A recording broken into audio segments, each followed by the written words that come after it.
ก็ความรู้สึกก็ถือว่าโอ้ตื่นเต้นหลายได้น้องเอ้ยได้เพราะว่าทั้งเฮาก็เฮ็ดเฮือนให้หลายบ้านหลายหลังหลายคนก็บ่เคยที่ว่าเพิ่นสิเฮ็ดกับเฮาแบบนี้นะแบบว่าสมมัติสมมานี่ก็มีแต่เฮือนน้องบองนี่กับเฮือนน้องพรที่เพิ่นเฮ็ดแบบนี้นะเฮาก็รู้สึกว่าดีใจมันแบบว่าชีวิตคนคนหนึ่งอะนะเฮาซอยเพิ่นมาได้เพิ่นก็เพิ่นเห็นเฮาเข้ามาซอยเพิ่นแล้วเพิ่นก็ดีใจปานนี้นะเฮาก็บ่คิดว่าเพิ่นสิดีใจปานนี้จนเฮ็ดให้เฮาคิดได้ว่ามันบ่เมื่อยแล้วบ่เสียแฮงที่เฮาร่วมแรงร่วมใจกันซอยนะก็ดีใจเนาะก็บ่มีหยัง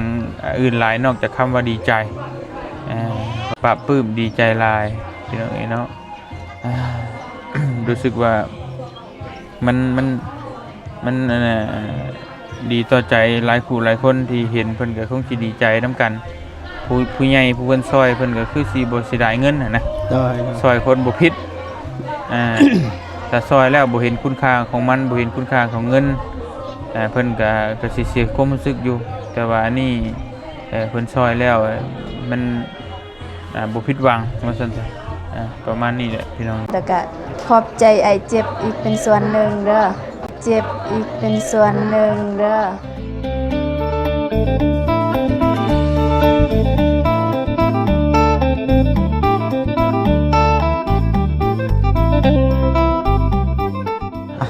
กราบทักทายสบายดีและสวัสดีพ่อแม่พี่น้องเบิดสุขุสุคนพี่น้องเนาะมาวันอยู่ในลาวไทยและว่าต่างประเทศเนาะก็ยินดีต้อนรับเข้าสู่ช่องบ่าวเจ็บชาแนลคือเก่าคือเดิมพี่น้องเนาะแต่ว่าตอนนี้บ่าวเจ็บก็เดินทางมาบ้านนองบองพี่น้องเนาะมื้อนี้ก็เป็นเกียรติอย่างยิ่งพี่น้องเนาะที่ได้รับเชิญจากน้องบองตั้งแต่เมื่อคืนเลยพี่น้องเนาะแล้วก็ได้มาร่วมกับไอเตียงคือเก่าพี่น้องเนาะเป็นจังได๋เอาเจ็บกับสิพาพี่น้องไปเบิ่งไปชมในงานนำกันว่าสิเป็นแนวใดพี่น้องเนาะไปพี่น้องเนาะในงานก็ประมาณนี้พ่อพี่น้องเนาะแต่ว่าทีมงานในเตียงเฮาก็บ่ฮู้ว่าอยู่ไสแล้วนะอยู่นี่เองพี่น้อง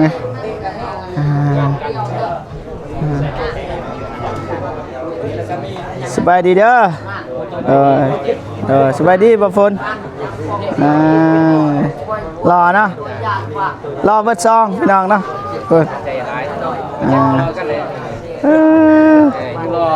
เด้อโอ้คือสิได้ร่วมงานกันเนาะเด้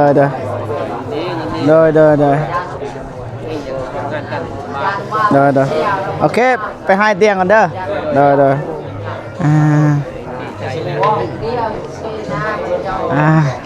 โอ้สบายดีเด้อสบายดีปัดเถอะไอเตียงพี่น้องเนาะคุยภารกิจบัวเป็นภารกิจยังพี่น้องเนาะกับในบ้านขออนุญาตไปเด้อบะเมกสบายดีเด้อสบายดีโอ้รอเนาะสบายดีเด้อในบ้านเด้อโดยสบายดีบ้านรอกว่าโอ้ไอแดงสบายดี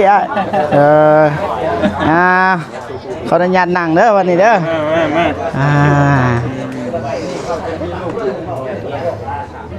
คือเนาะมีโต๊ะมีตังคือจัดงานในประตูนได้ป่ะจัดว่าเอาวันเดียวเลยเนาะบักสิบมีหยังบักสิบอันนี้รอไม่ยังมาย่องกันเลยป่ะดิโว้ยเนาะรอเท่าแล้วลูกสองแหละรอทางกายและใจรออยู่แล้วเขากินบ่ได้เนี่ยโดยอยู่ดีมีแห้งอยู่ดีมีแห้งบ่ย่อมเบียร์ย่อมน้ำหวานได้อยู่โอเคมันจะว่าน้องอยากถามความรู้สึกคือเก่าหั่นแหละแบบว่าเห็นน้องบองแบบนี้นะต้นก็บ่คิดว่าสิมีนะแบบนี้นะเลยมาถามความรู้สึกจังได๋เห็นแบบนี้เอาไปคุยนอกบ่อยู่นอกบ่เดี๋ยวเพิ่นเสียงมันบนเนาะโดยไปข้างนอกไปมาเอาออกมานอกพี่เนาะ เด้อ เพราะว่าบ่อยากสนเพิ่นนั่นน่ะกำลังนั่งกินนั่งลิ้นอยู่พี่น้องเอ้ยเฮาก็ออกมาเว้าเงียบๆอยู่เนาะเพิ่นก็ความรู้สึกก็ถือว่าโอ้ตื่นเต้นหลายเด้อน้องเอ้ย ได้ เพราะว่าทั้งเฮาก็เฮ็ดเฮือนให้หลายบ้านหลายหลังหลายคนก็บ่เคยที่ว่าเพิ่นสิเฮ็ดกับเฮาแบบนี้นะ ได้ แบบว่าสมมัติสมมานี่ก็มีแต่เฮือนน้องบองนี่กับเฮือนน้องพรที่เพิ่นเฮ็ดแบบนี้นะเฮาก็รู้สึกว่าดีใจมันแบบว่าชีวิตคนคนหนึงอะนะเฮาซอยเพิ่นมาได้เพิ่นก็เพิ่นเห็นเฮาเข้ามาช่วยเพิ่นแหละเพิ่นก็ดีใจปานนี้นะเฮาก็บ่คิดว่าเพิ่นสิดีใจปานนี้จนเฮ็ดให้เฮาคิดได้ว่ามันบ่เมื่อยแล้วบ่เสียแฮงที่เฮาร่วมแรงร่วมใจกันช่วยนะก็ดีใจเนาะก็บ่มีหยังอื่นหลายนอกจากคำว่าดีใจเพราะว่าน้องเพิ่นรอทั้งบ่เตียงนี่ก็ดีใจเติบนึงได้หั่นก็พอน้องเพิ่นบอกว่ารอทั้งบ่เตียงให้บ่เตียงมาจังขึ้นบ้านใหม่ก็เลย2 เดือนกว่าเพื่อจะลงมาพี่น้องท่านก็ดีใจละเป็นน้องเพิ่นมาต้อนรับเฮาดีบัดนี้ก็รู้สึกว่าปลาบปลื้มดีใจหลายพี่น้องเนาะรู้สึกว่ามันดีต่อใจหลายคู่หลายคนที่เห็นเพิ่นก็คงสิดีใจนํกันผู้ใหญ่ผู้เพิ่นซอยเพิ่นก็คือสิบ่เสียดายเงินนะซอยคนบ่ผิดถ้าซอยแล้วบ่เห็นคุณค่าของมันบ่เห็นคุณค่าของเงินเพิ่นก็สิเสียความรู้สึกอยู่แต่ว่าอันนี้เพิ่นซอยแล้วมันบ่ผิดหวังว่าซั่นซะประมาณนี้แหละพี่น้องเนาะก็มีแต่เฮาก็แล้วนี่ก็สิไปใหม่ต่ออีกบัดนี้ก็เฮ็ดเรือนหลังใหม่ไปหาซอยครอบครัวใหม่ไปได้เลยแบบนี้แหละพี่น้องเอ้ยคือภารกิจของเฮาซอยให้วิตทุกข์วิตยากพ่อมงที่พักอาศัยเพิ่นได้อยู่ได้เช้าเฮาก็ไปซอยครอบครัวใหม่อีกส่วนที่เหลือก็เพิ่นหากินเองเฮ็ดเองแล้วบัดนี้พี่น้องเนาะเพราะเฮาก็ซอยสำนี้แล้วก็ไปครอบครัวใหม่ที่ยังอนาถาอยู่อีกพี่น้องเอ้ยก็ซอยๆกันไปเนาะก็ขอบคุณขอบใจบ่จุผู้ทุกคนแหละทีมงานลาใต้เด้อที่ซอยกัน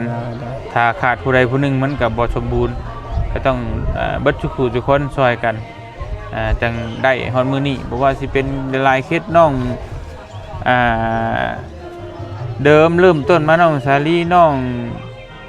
หารกำลังเป็นอยู่ตอนนี้กำลังเฮ็ดอยู่พี่น้องก็หลายคู่หลายคนร่วมแรงร่วมใจกันแล้วก็น้องกระเดยนี่น้องบองนี่ก็มีส่วนเบิดทุกคนพี่น้องเอ้ยน้ำงบน้ำเบาเตียงนี่น้ำเบาเจ็บแม่ก็สมทบกันเบานุ่งเบาตูนแน่นั่นแหละสมทบกันไปถ้าขาดผู้ใดผู้หนึ่งก็คือสิบ่พอก็คือสิบ่ได้นั่นแหละ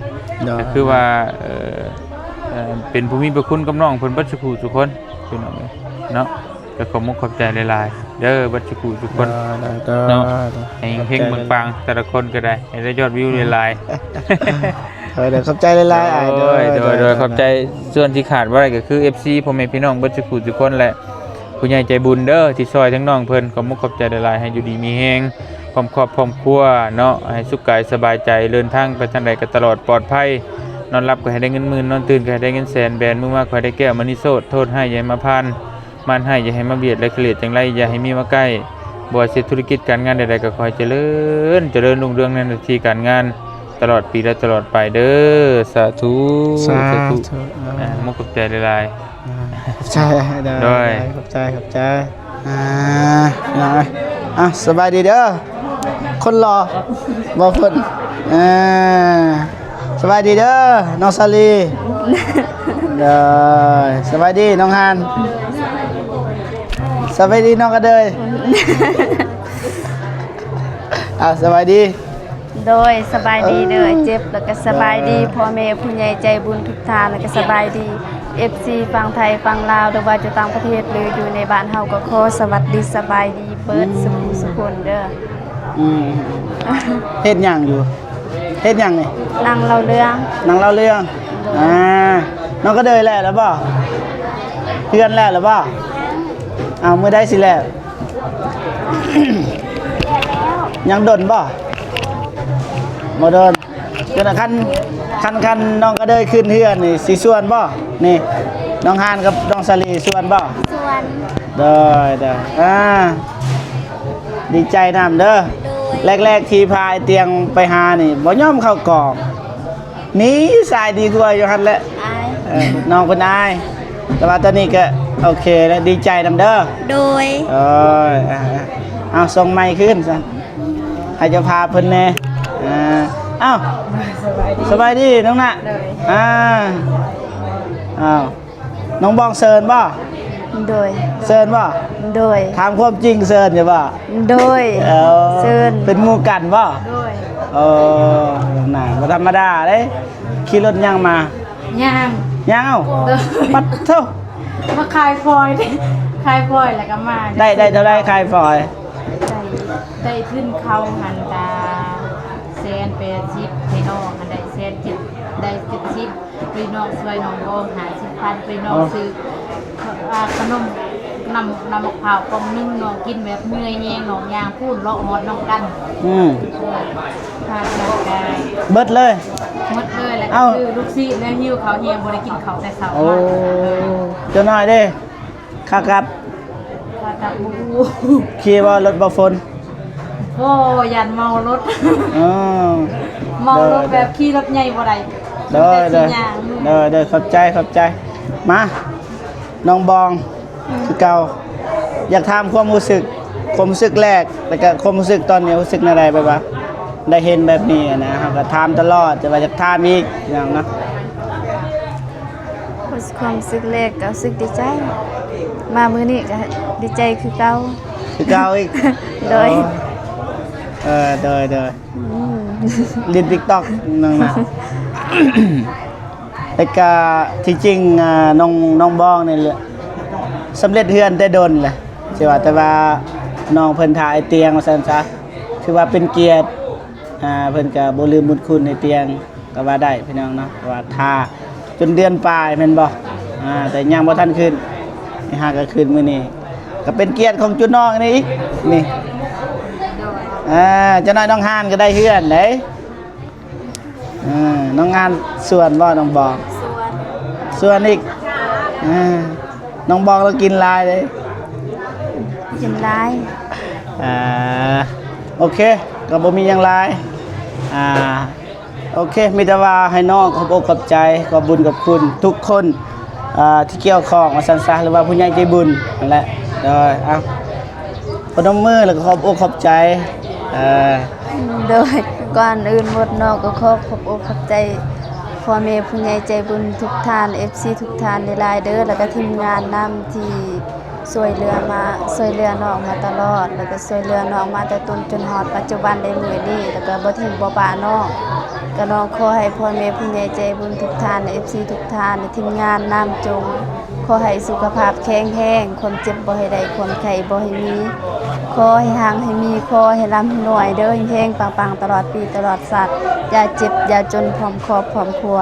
นอนก็ขอให้ได้เงินหมื่นตื่นก็ขอให้ได้เงินแสนย่างแกงแค้นก็ขอให้ได้เงินล้านย่างเลาะกลางบ้านก็ขอให้เป็นมหาเศรษฐีเด้อหรือว่าเฮ็ดธุรกิจอันใดก็ขอให้ประสบผลสำเร็จในหน้าที่การงานขอให้อายุมันคนยืนเด้อแล้วก็ขอบใจไอ้เจ็บอีกเป็นส่วนหนึ่งเด้อ เด้อ โดยสาธุ ดีใจแหงบ่ โดย เอาทำอีกทำอิดทำออเลยแบบเฮามากับเบาตูนน่ะนะคิดบ่สิได้เฮือ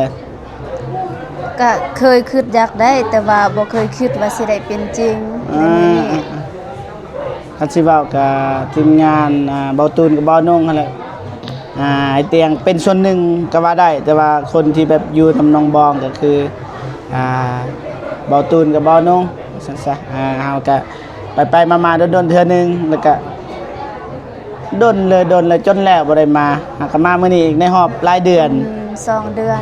2 เดือนเนาะโอเคยังนี่ยังสู้เด้อน่าจะแล้วประมาณอยู่ทิศหนึงก็แล้วแม่นบ่ เกียมขึ้นแล้ว เด้อนี่ยัง2คนนี่แต่ว่าน้องก็เด้อนี่สิแล้วก่อน อันนี้น้องฮานเด้อพี่น้องเด้อนี่น้องฮานนี่น้องกระเดยนี่ชื่อหยังเนาะ บอง ชื่อน้องบอง นางบองน้องบองนั่น น้องบองแล้วมักปัดนี่ขออนุญาตถามมักปัดนี่มักปัดเก่าบ่ โดย มักปัดไผ มักปัดแต่สมัยปู่ย่า น้องมีมักปัดเพิ่นบ่ แม่เก็บเอาไว้ให้น้อง อ๋อขายบ่ อันนี้ก็สิเบิ่งเป็นมูลค่าของแม่ มักปัดเก่าแม่นบ่ โดย อ๋ออายอยากได้เด้ นี่คันขายนี่อายซื้อเด้ได้ก็ ขอ มี โทษ เงิน นำ น้อย หลายๆบ่ได้ขาย โอ้โหอยู่บ่ขายคล้ายๆก็คือทรัพย์สมบัตินั่นแหละ โดย ขายออกบ่ได้มันแต่ว่าถ้าว่าอายของน้องบ้องนะเอาเมียบางทีนะเฮาก็สิแต่งซ้ำอันหนึง2อันน่ะเอาให้มันบ่แบบนั้นแหละพี่น้องเอ้ยคันเว้าเรื่องขาย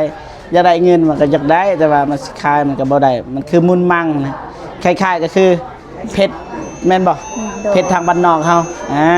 ประมาณนั้นมีหยังสิเว้าบ่มีหยังบ่โดยกะยาแล้วโดยบ่เป็นหยังคันบ่มีก็อายก็สิกลับเด้น้องสลีมีหยังสิเว้าดีใจบ่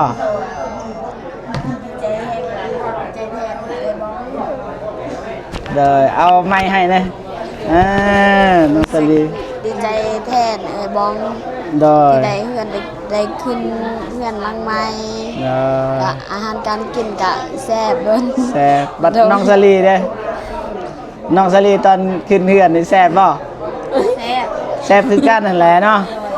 แซ่บคือกัน โดย เด้อดีใจ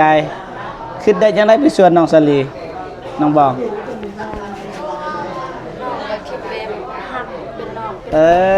ว่าเฮาก็เคยไปร่วมเนาะก็เคยได้รู้จักกัน ได้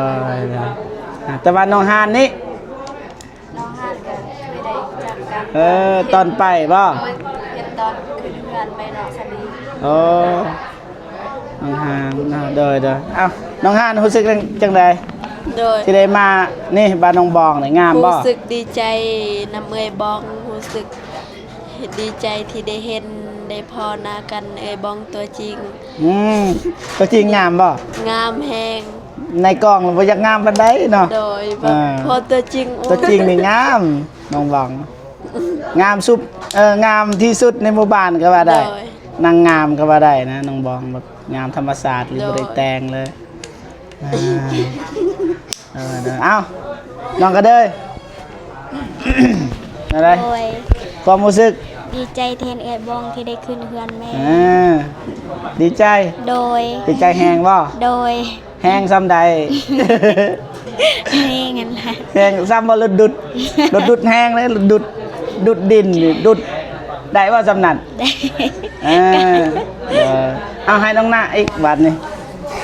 ความรู้สึก ความรู้สึกก็ดีใจที่ได้เห็นเอือบองก็ดีใจได้มางานเอือบองดีใจที่ว่าเอือบองได้บอกให้มาก็ดีใจที่ได้มาฮอดจุดนี้ก็ได้กินข้าวน้ำก็อิ่มน้ำสำลาแล้วก็ขอบใจทางเอือบองและทีมงานเราแต่ทุกคนแหละถ้าบ่ได้เห็นหน้ากันในวันนี้ก็ขอบมุกขอบใจหลายๆโดย โอเคขอบใจหลายๆบาทนี่มีใจอาจสิกลับก่อนเด้อบัดนี้เด้อ โดย เดี๋ยวน้องเด้อยินว่าน้องบองเอาเลยตั้งนั้นก็ได้ น้ำเบาเจ็บน้องอยากขอคำช่วยเหลือจากผู้ใหญ่ใจบุญแน่อยากขอเพราะว่าน้องหันขาดเขาเนาะบ่มีเขาวกินแล้วตอนนี้น้องไปขายพลอยก็บ่ได้และน้อง ได้แล้ว70บางอย่าง 70ก็น้องช่วยน้องบองแหละดิ น้องบองให้คืนเด้อเงินบางอ บ่ ย่าง ได้บ่ได้เฮาให้เข้าแล้วมันบ่ได้ไอ้ บ่น้องบองตอบแทนน้ำใจ บ่ต้องเสียสัญญาอ้ายมันบ่ต้องเสียสัญญาแต่ว่า สัจจะนะ แต่ว่าถึงว่าน้องสิให้น้องบอกแต่ว่ามันถึงว่าน้องสิส่งคืนมันก็มาบ่พอสิได้หยังดอกแต่ว่าก็บ่กุ้มคือกันเลยให้หรือบ่ให้ก็มันก็บ่กุ้มกินคืออยู่แล้วนะเพราะว่าน้องมันโตคนเดียวหาพอแต่ละวันหั้นนะก็ซื้อข้าวโลมื้อละโลอยากขอ แม่นได้แล้วจำนั้น โดย ไแล้ว ก็อยากขอทางผู้ใหญ่ใจบุญอยากขอให้ช่วยและดำข้าวศพนึงหันใดบ่อีต้นเลย สิเอาน้ำไผ่และข้าวน่ะ อิงตามผู้ใดใจบุญที่มีใจศรัทธาอยากให้ก็เอานํผู้นั้นผู้ใดบ่มีใจศรัทธาเฮาก็บ่ว่าหยังโดยเฮาก็บ่ได้บังคับแต่เฮาเสนอซื่อๆนำทีมงานใจบุญละในทีมงานลาวใต้คันว่าทีมงานลาวใต้บ่มีหยังเฮาก็บ่ว่าอีหยังแค่เฮาขอเสนอแค่ให้คำเสนอซื่อ โดยใจหลายๆโดยนะเดี๋ยวบางทีผู้ใหญ่เห็นก็อยากซื้อให้ก็ได้เฮาก็ยินดีเป็นสะพานบุญให้พี่น้องนะบ่ว่าทางน้องนะพี่น้องนะน้องกระเดยน้องบองน้องฮานแล้วก็น้องซาลีพี่น้องนะเฮาก็ยินดีเป็นสะพานบุญให้คือเก่าพี่น้องเนาะโอเคบัดนี้อ้ายก็สิลงไปลุมก่อน โดย ลงไปกินน้ำหวานอ้ายบ่กินเบียร์เสื้อบ่น้องฮานอ้ายบ่กินเบียร์เสื้ออย่าหัวเด้ เสื้อ แบบมีหยังเอิ้นว่ามีพิรุษเสื้อหักหัวนะ ๆเสียดายบ่เห็นอยู่เดิมเนาะ จะเช่นน้องเดิมบ่ โอ้ย น้องเดิมน้องเพิ่นไปเบิ่งสวนมันที่จุน้องฮานน้องสลีนี่แหละไปเสียหญ้าช่วงนั้นเบิดเลย คือบ่ให้เราไปเบิ่งมืออื่น เอาก็ ยานมันเบิดแล้ว แฮงสิเบิดยังให้เบิดอีกมื้ออื่นอีกน้องน่ะตัวอย่างว่าน้องไข้มื้อนี้ไปโรงหมอมื้ออื่นบ่แบบนั้นบ่ จำเป็นแล้วคันบ่มีรถเนาะกันนะคะ อ้าว คือ บ่ สมมุติว่าเจ็บดึกกลางคืนจะก็สิไปไม่จำเป็นถาม บ่คันมีรถคันมียาก็ต้องกินบ่แม่นว่ามียาแล้วก็สิกินมื้ออื่นมันก็บ่ได้โอเคไม่ได้ว่าให้น้องพักผ่อนมีหยังครับใส่แคร์กันหยังกะเด้อไปพักผ่อนมานี่ไปหับใส่แขกคนอยู่ลงไปบ๊ายบาย อยากทีมงานไป อ้าวทีมงานเราไต่บ่ทงบ่น้องนะ YouTube ทีมงานเราตายเด้ แม่นบ่เป็นคนดังเลยพี่น้องเนาะ คนดังเด้อ มีคนด่าแล้วก็มีคนฮักพี่น้องนะน้องนะคนคลิปน้องในตอนอ้ายถ่ายเนี่ยเขาเบิ่งไลน์เด้ โดยแต่มาด่ากันละ บ่คนกดไลค์5คนด่า20คนเบิ่งนี่6โอเคพี่น้องนะก็บ่มีหยังหลายพี่น้องนะไปลงลุมก่อนพี่น้องนะสบายดีเด้อสบายดีได้มือตึบพี่น้องบ่เห็นไอ้วงสิตัวกันนะเว้ยไอ้วงไฮว้าวสบายดีเด้ออยากถามความรู้สึกถามความรู้สึกของอ้ายรู้สึกจังไดแบบว่าได้มาร่วมงานนี่แหละน้องบองนี่รู้สึกดีใจเนาะที่ได้มาร่วมงานแล้วก็อะไรมาเป็นมาแสดงความยินดีกับน้องเพิ่นที่ว่าได้ประสบผลสำเร็จแล้วก็ได้ขึ้นเฮือนที่ว่าโดนเนาะนัดหมายเดือนมาหลายครั้งหลายหนเนาะแต่ว่ามื้อนี้ก็สุดพิเศษที่ว่าเพิ่นก็ได้มีเบาเตียงเนาะแล้วก็มาร่วมในงานนี่ก็ทีมงานสายบุญดาวไต้เบิดทุกคนก็มาร่วมนำกันว่าเองก็แสดงดีใจหลายเนาะประทับใจหลายเป็นงานแรกที่ได้มาร่วมทั้งขึ้นเฮือนแล้วก็กับทีมงานเฮ็ดหลายอย่างที่ว่ามันก็เป็นประสบการณ์อันใหม่สำหรับบ่าวเนาะบ่าวก็ดีใจนั่นแหละเนาะดีใจสุดๆเลยว่าซั่นซะโดยขอบใจหลายๆขอบใจขอใหม่นะบ่ฝนยืนยังอยู่นี่บ่ฝนคือบ่ไปยืนน้ำหมู่น้ำครูนะสบายดีเด้อโอ้ติดไหมโดยโอ้ เต็มเลยเนี่ย เต็มสบายดีเด้อสบายดีพ่อแม่พี่น้องเบิดทุกผู้ทุกคนอยากถามความรู้สึกคือเก่าความรู้สึกที่ได้มาร่วมความรู้สึกบ่พ้นแต่นี่บ่แม่นรู้สึกหนาวแน่บ่ได้ใส่เสื้อกันแขนยาวหนาวซะบ่แม่นคนตกความรู้สึกที่ได้มาร่วมโอ้ความรู้สึกที่ว่าได้มาร่วมดีใจเสียใจความรู้สึกก็ดีอกดีใจเนาะแล้วก็เป็นเกียรติอย่างยิ่งที่ว่าทางน้องเพิ่นได้เห็นความสำคัญของเฮาแน่หน่อยนึงที่ว่าได้ส่วนทางบ่าวพ้นแล้วก็ทีมงานแต่ละคนแล้วก็รู้สึกดีใจแทนน้องแล้วก็ยินดีที่ว่าน้องเพิ่นได้เฮือนใหม่แล้วก็ยินดีทางครอบครัวเพิ่นที่ว่าได้เฮือนใหม่มื้อนี้ก็มือขึ้นเฮือนเนาะถือว่าเพิ่นประสบความสำเร็จในระดับหนึงเลยได้เฮือนใหม่เบิดสำนี้ ความรู้สึกเบิดสำนี้ เบิดหรือเปล่า เลย โดยขอบใจหลายๆสันโดยขอบใจ ทั้งคน โอเคพ่อพี่น้องเนาะเบาเจ็บก็สิจบคลิปก่อนเนาะสุดท้ายท้ายสุดนี้ก็ขออวยพรในไส้ให้แก่ผู้ใหญ่ใจบุญทุกท่านที่ได้มาซอยน้องบองจังใดก็ขอให้ผู้ใหญ่ใจบุญทุกท่านหรือว่า FC ทุกท่านจงมีแต่ความสุขสุขภาพแข็งแรงขอให้อยู่มันคนยืนความเจ็บบ่ให้ได้ความไข้บ่ให้มีปรารถนาสิ่งใดขอให้ได้สิ่งนั้นอย่าเจ็บอย่าจนไปก็ให้ล้ำๆเรื่อยๆยิ่งขึ้นไปไปใส่มาใส่ก็ขอให้ปลอดภัยเบิดสุขสุขคนเช่นเดียวกันโอเคบ่าวเจ็บก็สิจบคลิปก่อนพอๆกันคลิปหน้าสำหรับคลิปนี้ขอกล่าวคำว่าสบายดีเด้อพ่อแม่พี่น้องเบิดสุขสุขคนดังบ่าวเจ็บขออนุญาตจบคลิปก่อนพอๆกันคลิปหน้าสำหรับคลิปนี้ขอกล่าวคำว่าสบายดีเด้อพ่อแม่พี่น้องเบิดสุขสุขคนพี่น้องบ๊ายบาย